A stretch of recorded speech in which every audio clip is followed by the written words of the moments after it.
मेरी उम्र 26 साल है और मैं गुड़गांव की रहने वाली हूँ। मेरे जन्म के बाद ही मेरी माँ की रोड एक्सीडेंट में मौत हो गई।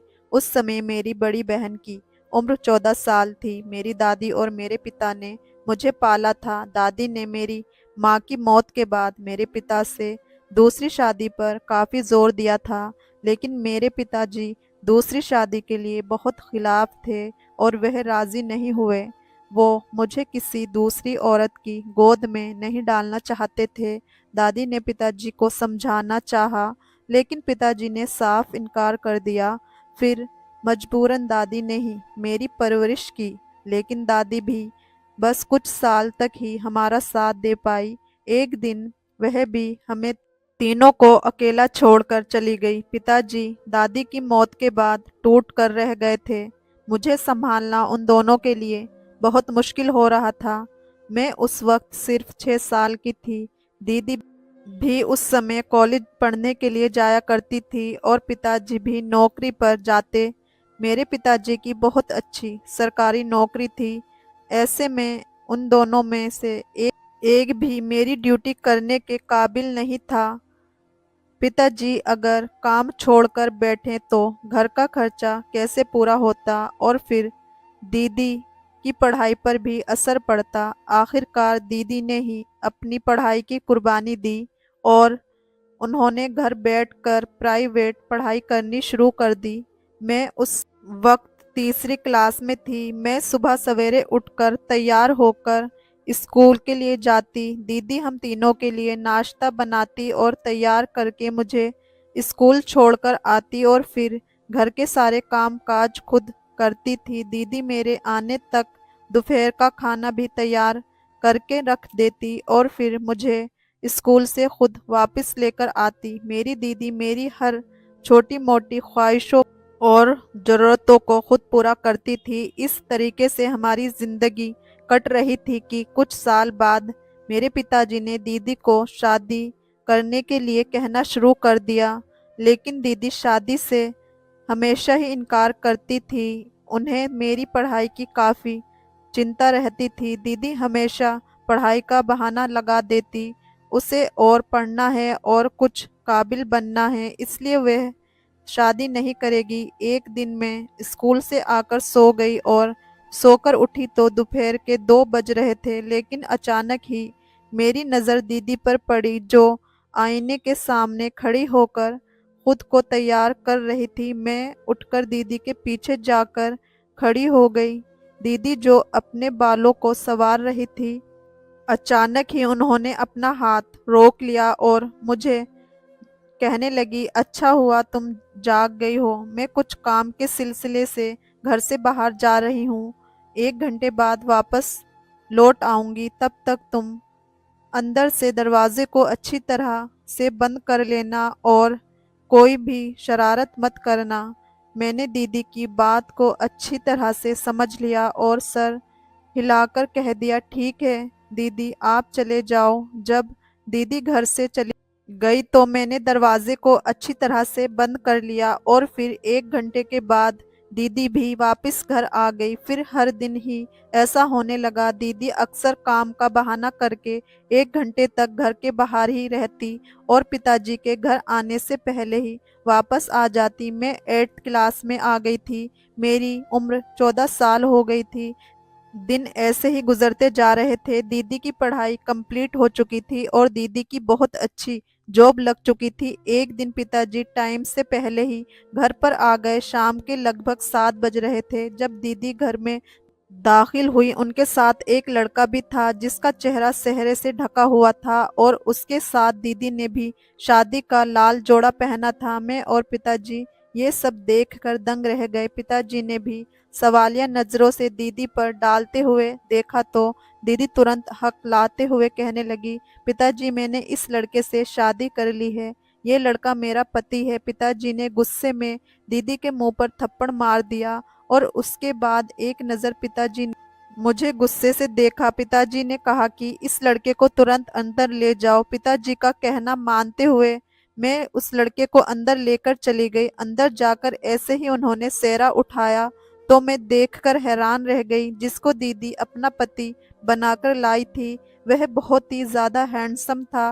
वह लड़का लगभग मुझसे उम्र में 3 से 4 साल बड़ा होगा। लड़के को देखकर वह मुझे भी बहुत पसंद आया, पर दीदी ने शादी किस अंजाम में की थी, मुझे ये सोचकर बहुत गुस्सा आ रहा था। वो लड़का बहुत मायूस और सहमा हुआ बैठा था। उसे देखकर उस पर तरस भी आ रहा था। उस लड़के को कमरे में बिठाकर मैं बाहर आ गई। पिताजी ने काफी देर तक दीदी की क्लास लगाई रखी।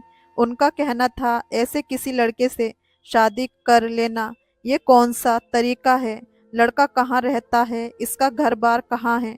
क्या करता है? अगर वह पिताजी को बताती तो पिताजी खुद उनकी शादी इज्जत से करवा देते, लेकिन अब जो हो गया था सो हो गया। दीदी ने पिताजी से बहुत बार माफी मांगी। इस लड़के का नाम अंकित है। उसके माँ बाप की मौत आज से 3 साल पहले ही हो चुकी थी। दुनिया में कोई नहीं है, इसलिए मैं शादी करके इसे अपने घर में ले आई हूँ और ये आज से हमारे साथ ही रहेगा, क्योंकि मैं आप लोगों को छोड़कर किसी दूसरे घर में नहीं जाना चाहती थी। मेरी छोटी बहन भी अभी पढ़ाई कर रही है। मैं नहीं चाहती मेरी वजह से उसकी पढ़ाई पर कोई परेशानी आए। और जहाँ मैं काम करती हूँ, ये वहाँ की बगल वाली कंपनी में काम करता है। लेकिन पिताजी ने दीदी की खूब बेइज्जती की थी। अगले कुछ दिनों के बाद वह लड़का जिसका नाम अंकित था, जो मेरे जीजा जी थे, अब हम लोगों के साथ अच्छे से घुल मिल गए थे। क्योंकि वह उम्र से थोड़े से बड़े थे, मैं उनके साथ अच्छे से बातचीत कर पा रही थी। जब मैं जीजा जी का नाम लेती तो पिताजी मुझ पर खूब गुस्सा होते, इसलिए मुझे मजबूरन उन्हें जीजा जी कहना शुरू कर दिया।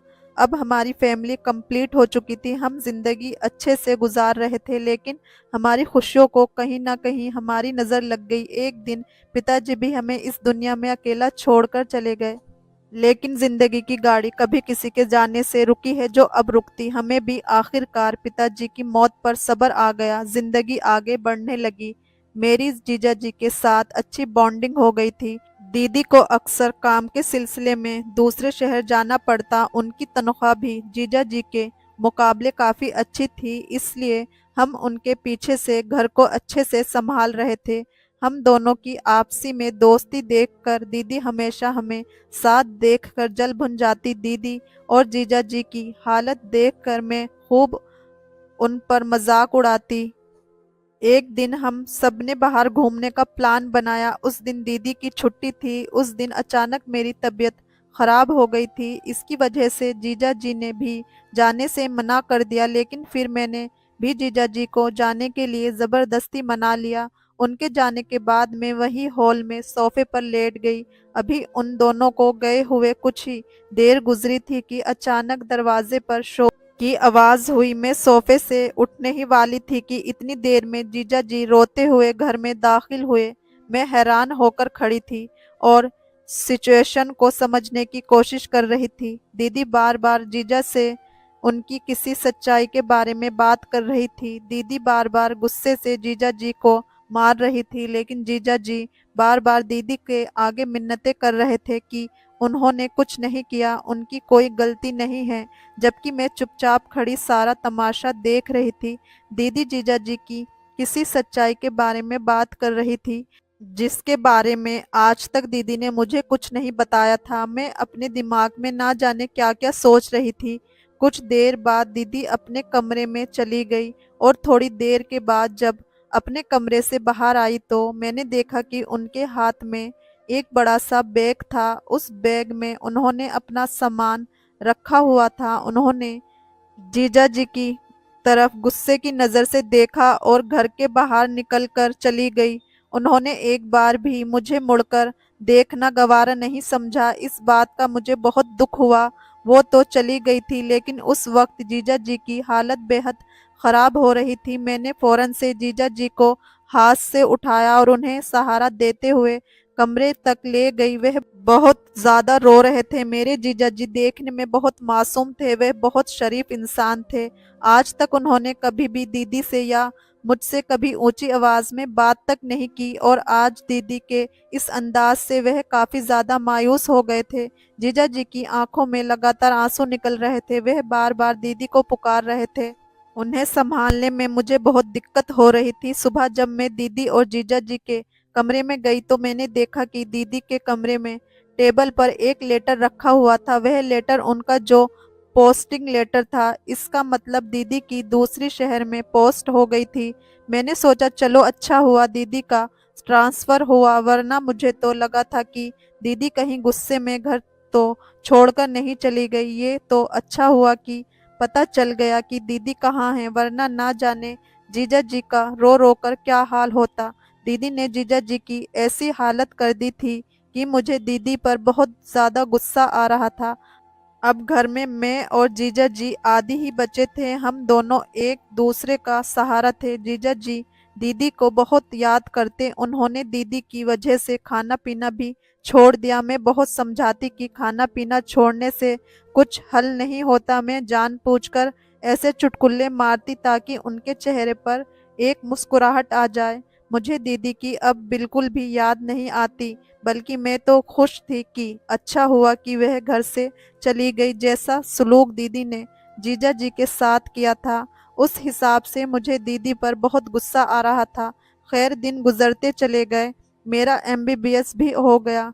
मैं डॉक्टर बनना चाहती थी। जब मैं एमबीबीएस की डिग्री लेकर घर पहुंची तो मैंने खुशी के मारे अपने जीजा जी को कसकर गले लगा लिया, और जीजा जी ने मेरे माथे को चूमते हुए कहा, देखा मैंने कहा था ना, एक दिन तुम्हारा सपना पूरा हो जाएगा और तुम डॉक्टर बन जाओगी। और वह दिन मेरे लिए बहुत बहुत खुशी का दिन होगा। मेरी इस खुशी पर जीजा जी बहुत ज्यादा खुश थे। उन्होंने मुझसे कहा, अब तुम डॉक्टर बन गई हो, तुम्हारे हाथ में डॉक्टर की डिग्री आ गई है। अब तुम ये बताओ मुझे तुम क्या ट्रीट दे रही हो। मैंने जीजा जी से कहा कि आप कुछ भी मांगो, मैं आपको वही दे दूंगी। तो जीजा जी मुझसे कहने लगे कि ठीक है, चलो हम बाहर कहीं घूमने चलते हैं। मैंने जीजा जी के गले में हाथ डालते हुए कहा कि आपका हुक्म सर आंखों पर, आप जैसा कहेंगे मैं वैसा ही करूंगी। आप बताएं आपको कहाँ जाना है। जीजा जी की हंसने की आवाज सुनकर मैं भी कहीं खो सी गई थी। आज इतने दिनों के बाद उनके चेहरे पर मुस्कुराहट आई थी। मैं वह देखकर बहुत खुश थी। मेरे कान तो जीजा जी की हंसी सुनने के लिए तरस गए थे। मैं लगातार जीजा जी की तरफ देखे जा रही थी। मैंने अपने दिल में ठान लिया कि मैं हमेशा अपने जीजा जी को ऐसे ही खुश रखूंगी। उनको कुछ देखकर मन ही मन सोचने लगी कि काश जीजा जी की शादी मुझसे हुई होती तो आज मैं उनको बहुत खुश रखती, क्योंकि मेरे जीजा जी बहुत ही नेक दिल इंसान थे। मगर अब क्या हो सकता था, किस्मत में जो लिखा था वह होकर ही रहता है। मैं सोच में ही गुम थी कि तभी अचानक जीजा जी ने मेरा हाथ पकड़कर मुझे हिलाया, तो मैं अचानक होश में आई और घबरा गई, जैसे मेरी कोई चोरी पकड़ी गई हो। एकदम जीजा जी से नजरें चुराने लगी और इधर उधर देखने लगी। जीजा जी ने मुझसे पूछा कि किन ख्यालों में खोई हुई। जीजा जी का सवाल सुनकर मैंने फिर से जीजा जी की तरफ ध्यान दिया। एक दिल कह रहा था कि उनको सब कुछ बता दूं, आखिर मैं किस बारे में सोच रही हूँ। मगर फिर मैंने अजीब सा रिएक्शन बनाकर बात को टाल दिया। फिर मैंने जीजा जी से कहा कि अब जल्दी से तैयार हो जाओ, फिर हम बाहर चलते हैं। और फिर मैं भी अपने कमरे में आ गई ताकि कपड़े चेंज कर रेडी हो जाऊं। लगभग 20 मिनट के बाद मैं तैयार होकर अपने घर से बाहर आई तो गेट के बाहर आकर खड़ी हुई तो जीजा जी पहले से ही बाइक लेकर खड़े थे। जीजा जी को देखकर मैंने कहा कि आप आज काफी हैंडसम लग रहे हो। ये सुनकर उनके चेहरे पर एक हल्की सी मुस्कुराहट आई। फिर मैं बाइक के पीछे बैठ गई और जीजा जी बाइक चलाने लगे। आज पहली बार मैं जीजा जी की बाइक के पीछे बैठी थी। जीजा जी काफी तेज बाइक चला रहे थे, आज बहुत खुश थे। ये देखकर मैं भी बहुत ज्यादा खुश थी। जीजा जी को बाइक बहुत तेज चलाने की वजह से मैंने जीजा जी से कहा कि आप थोड़ा धीरे चलाएं, क्योंकि मुझे बहुत डर लग रहा था। मैं इससे पहले आज तक किसी भी लड़की की बाइक के पीछे नहीं बैठी थी। यूं ही मस्ती मजाक करते हुए हम लोग मॉल तक पहुंच गए। जीजा जी ने गाड़ी मॉल के बाहर लगाकर मॉल के अंदर चले गए। वहां जाकर हम लोगों ने खूब शॉपिंग की। मैंने जीजा जी के लिए बहुत अच्छी अच्छी शर्टें भी ली, जिसे पहनकर वो और भी ज्यादा हैंडसम लग रहे थे। ये देखकर मेरा दिल डगमगाने लगा था, लेकिन मैंने अपने जज्बातों पर खूब काबू करके रखा था।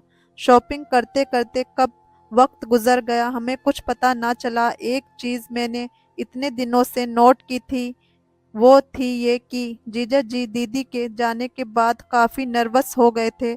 उनका कॉन्फिडेंस भी कम हो गया था, लेकिन मेरा साथ हो जाने से उनका कॉन्फिडेंस बढ़ जाता। उसके बाद हमने मूवी देखी और रात का डिनर भी हम दोनों ने एक साथ किया। फिर हम बाइक पर बैठकर अपने घर के लिए रवाना हो गए। सर्दियों का मौसम था और ठंड बहुत ज़्यादा बढ़ गई थी। रात के टाइम बहुत ठंड महसूस हो रही थी। ठंड लगने की वजह से मैंने जीजा जी को पीछे से पकड़ लिया और यूं ही हंसते हंसते हम लोग घर पहुंच गए। लेकिन जब हम घर के मोहल्ले में पहुंचे, तभी दूर से लोगों ने हमें देखने लगे और तरह तरह की बातें करने लगे। जब हम घर के दरवाजे पर खड़े हुए तो लोगों की भीड़ इकट्ठी हो गई। जीजा जी फिर से नर्वस होने लगे, उन्हें फिर डर लगने लगा। लोग तरह तरह की बातें करने लगे, मगर मैंने जीजा जी का हाथ बहुत मजबूती के साथ पकड़ा हुआ था। जब जीजा जी का हाथ पकड़कर मैं घर के अंदर दाखिल हो रही थी, पीछे से मैंने एक औरत की आवाज सुनी। वह कह रही थी, हे भगवान, ये क्या बेशर्मी मचाई हुई है इन लोगों ने। शुक्र है हमने आज इन लोगों को अपनी आंखों से रंगरलियां बनाते हुए देख लिया, वरना हमें तो पता न चलता कि ये जीजा और साली का क्या खेल चल रहा है। इनको तो अपने रिश्ते का भी लिहाज नहीं है। कि दूसरी औरत भी बोल पड़ी और कहने लगी, अरे बहन, इसमें इस लड़की का कोई कसूर नहीं है। इस बेचारी ने तो बिन माँ के अपनी जिंदगी गुजार रखी है। आखिर इसमें इतनी समझ कहाँ से आएगी। अरे ये तो इस घटिया आदमी को सोचना चाहिए था ना, जिसने पहले इसकी भोली भाली दीदी को फुसलाकर उससे शादी कर ली, उसके बाद घर में दाखिल हो गया और यह अपनी साली पर भी डोरे डाल रहा है। इसके लक्षण हैं ठीक नहीं है, तभी इसकी पत्नी इसे छोड़कर चली गई। इसके इरादे ही सही नहीं हैं और ये दोनों बहनों को काबू में करना चाहता है। उसके बाद इसे भी यूज करके दूसरी औरत के पीछे भागेगा। मैं चाहती तो उनको जवाब दे सकती थी, लेकिन इस वक्त मुझे अपने जीजा जी की काफी चिंता थी। वह काफी ज्यादा डरे हुए थे, इसलिए मैं चुपचाप उनका हाथ पकड़कर घर के अंदर ले गई और घर के अंदर जाकर दरवाजा बंद कर लिया। लेकिन औरतों के चिल्लाने की आवाजें आ रही थी, जो ना जाने क्या क्या बोल रही थी। ये देखकर मुझे बहुत घबराहट हो रही थी। मुझे कुछ समझ में नहीं आ रहा था कि क्या करूं और क्या नहीं। अगर किसी को सच पता चल जाए तो ना जाने क्या होगा। अभी तो लोग सिर्फ बातें ही कर रहे थे, झूठ मूठ की कहानियां सुना रहे थे, लेकिन ना जाने में किस सोच में गुम थी। मुझे तो कुछ समझ में भी नहीं आ रहा था। अब मैं यही सोच रही थी कि ना जाने कल का सूरज मेरे लिए क्या तूफान लाने वाला है। मैं अपने दिमाग में ना जाने कैसी कैसी बातें सोच रही थी। मैं सोच रही थी कि मैंने जीजा जी को अपनी खुशी से खुश करने की हर तरह से कोशिश की थी, लेकिन आखिर में मोहल्ले वालों ने हमारी खुशियों को नज़र लगा दी। ये सब मेरी वजह से हुआ था।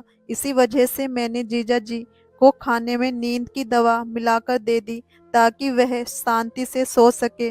मेरे जीजा जी बहुत नेक और अच्छे दिल इंसान थे। वह किसी से आज तक झगड़ा नहीं करते, लेकिन उनमें एक फोबिया था, वो ये कि कोई भी अगर उनके बारे में कुछ बोलता तो वे बहुत ज़्यादा नर्वस हो जाते, डर के मारे कांपने लगते। खाना खाने के बाद जीजा जी बहुत सुकून से सो गए थे। मैं उनके कमरे में उन्हें सोता हुआ देखकर कमरे से बाहर आ गई और अपने कमरे में जाकर सो गई।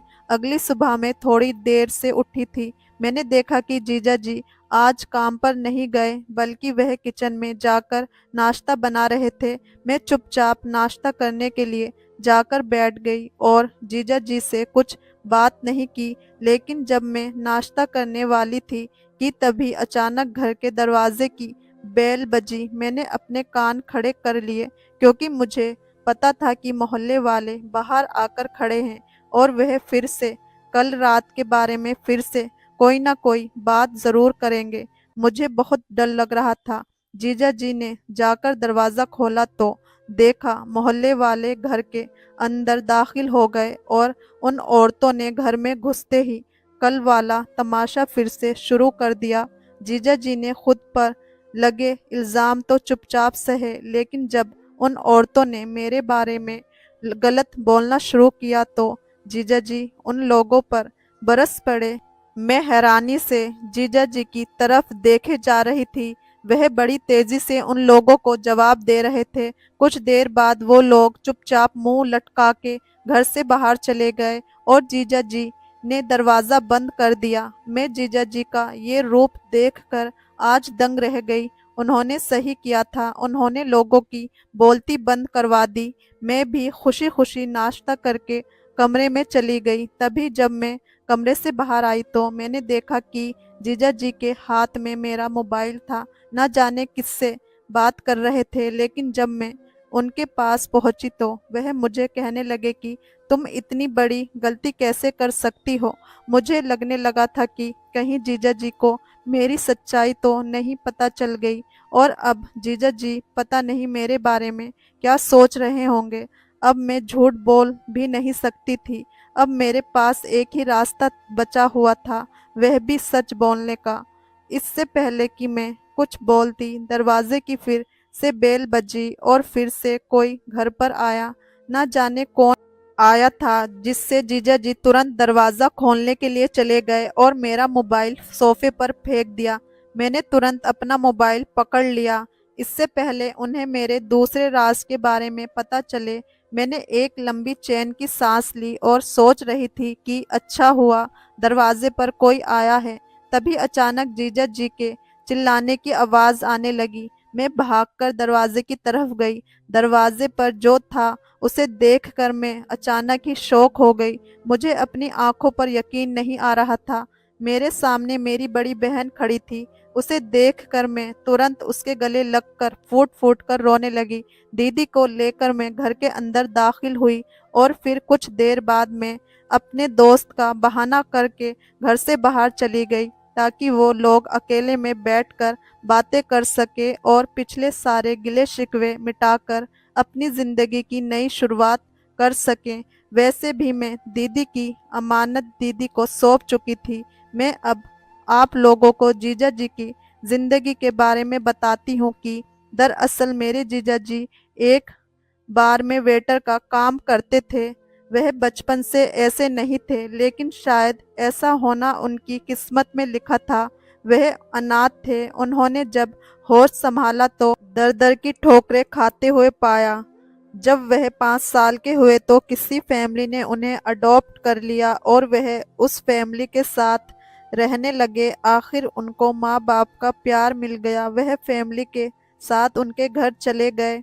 शुरू के काफ़ी साल अच्छे गुजरे। जिस परिवार ने उन्हें अपनाया था वह काफ़ी अच्छा और अमीर परिवार था। उन लोगों ने जीजा जी को सड़क से उठाया और अपना नाम दिया। लेकिन जैसे जीजा जी जवान हुए तो काफ़ी सारे लोग थे जो उनकी खूबसूरती से जलते थे, क्योंकि जीजा जी बहुत ही हैंडसम थे और बचपन से ही बहुत ज़्यादा मासूम थे। जो परिवार उन्हें अपने साथ ले गया था वह जॉइंट फैमिली परिवार था। वहाँ पर उनके स्टेप फादर के भाई के बेटे भी थे, जबकि उन लड़कों में कोई भी इतना हैंडसम नहीं था। इसलिए जब उन लड़कों का रिश्ता आता तो उन लड़कों की बजाय जीजा जी को पसंद करके चले जाते थे। एक दिन लड़कों की माँ जीजा जी को बहाने से अपने साथ बाहर ले गई और उन्होंने बीच रास्ते में ही जीजा जी को रुमाल पर नशीली दवा मिलाकर बेहोश कर दिया और उसके बाद जीजा जी को कुछ याद नहीं रहा। जब उनकी आंख खुली तो ये देखकर उनके पैरों तले से जमीन निकल गई कि वह एक बार पर पहुंच चुके थे। वह औरत अपने बेटों का बदला लेना चाहती थी और उसने घर वालों को बहाना बना दिया कि तुम्हारा बेटा कहीं मिल नहीं रहा, न जाने वो मुझे छोड़कर बीच रास्ते में कहाँ चला गया। मैंने उसे ढूंढने की बहुत कोशिश की, लेकिन वह मुझे कहीं नजर नहीं आया। जीजा जी के सौतेले बाप ने हर तरह की कोशिश की, लेकिन जीजा जी का कुछ पता ना चला। जीजा जी की सच्चाई के बारे में मुझे उस दिन पता चला जब मैं अपने एक पुलिस ऑफिसर दोस्त को जीजा जी के बारे में जांच पड़ताल करने के लिए कहा। जिस दिन दीदी और जीजा जी के बीच में झगड़ा चल रहा था और दीदी घर छोड़कर चली गई, लेकिन फिर एक साल बाद जीजा जी उस बार से छुपते हुए भाग निकले। कितने दिनों तक रास्ते पर भीख मांगते रहे। एक रात पुलिस वाले ने उनको रास्ते पर भीख मांगते हुए देखा था। उन्होंने कहा कि तुम तो भले इंसान नजर आ रहे हो, तो फिर तुम भीख क्यों मांग रहे हो।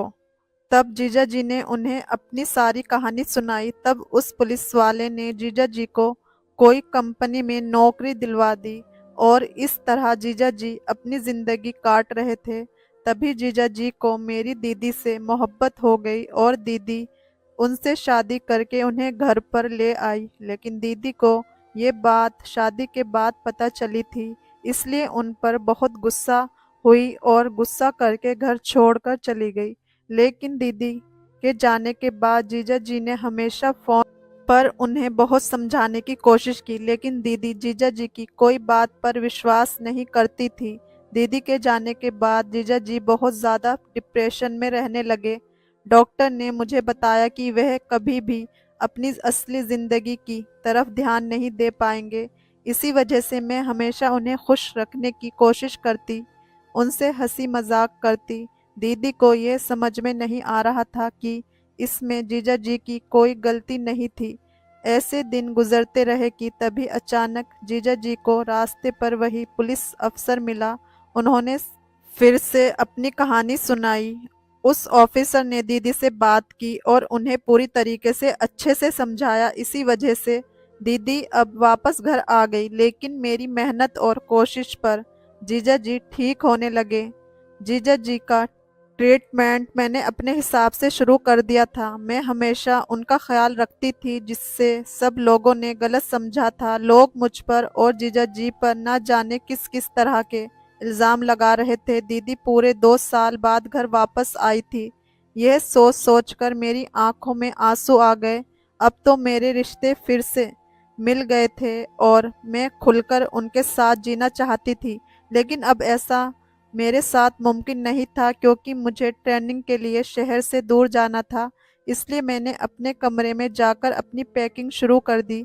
जीजा जी को आज ये बात पता चली थी, जिसके बारे में मैंने जीजा जी को नहीं बताया था। मैं जीजा जी को अकेला छोड़कर नहीं जाना चाहती थी। इसी वजह से मैंने अपनी ट्रेनिंग को कैंसिल करवा दिया और जीजा जी को फ़ोन पर यह बात मेरी एक सहेली के ज़रिए पता चली।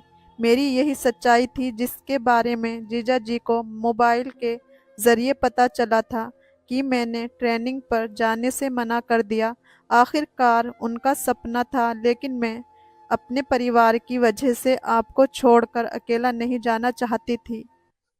शाम के टाइम जब मैं घर वापस लौटकर आई तो मैंने देखा कि जीजा जी और दीदी मेरा इंतजार कर रहे थे। दीदी ने रो रो कर अपनी आंखें सुजा ली थी। ऐसा लग रहा था जैसे वो मुझे डांटने के लिए तैयार बैठी थी। मैं जाकर उनके पास बैठ गई और उन दोनों को देखने लगी। मैं दीदी और जीजा जी को अपने माता पिता के समान समझती हूँ। जीजा जी ने मुझे सगी माँ से भी बढ़कर और बाप का प्यार दिया, इसलिए मैं चाहती थी कि मैं जीजा जी को कभी अकेला छोड़कर नहीं जाऊंगी। लेकिन अच्छा हुआ कि दीदी खुद ही घर वापस लौटकर आ गई। अब मैं बेफिक्री से अपनी ट्रेनिंग के लिए जा सकती हूँ। दीदी और जीजा ने समझाया कि तुम अपनी ट्रेनिंग पर आराम से जा सकती हो और तुम्हें किसी चीज़ की ज़रूरत हो हमें ज़रूर बताना, हम हमेशा तुम्हारे साथ रहेंगे। और अपना सपना पूरा करो और कामयाब डॉक्टर बनकर घर वापस लौटना।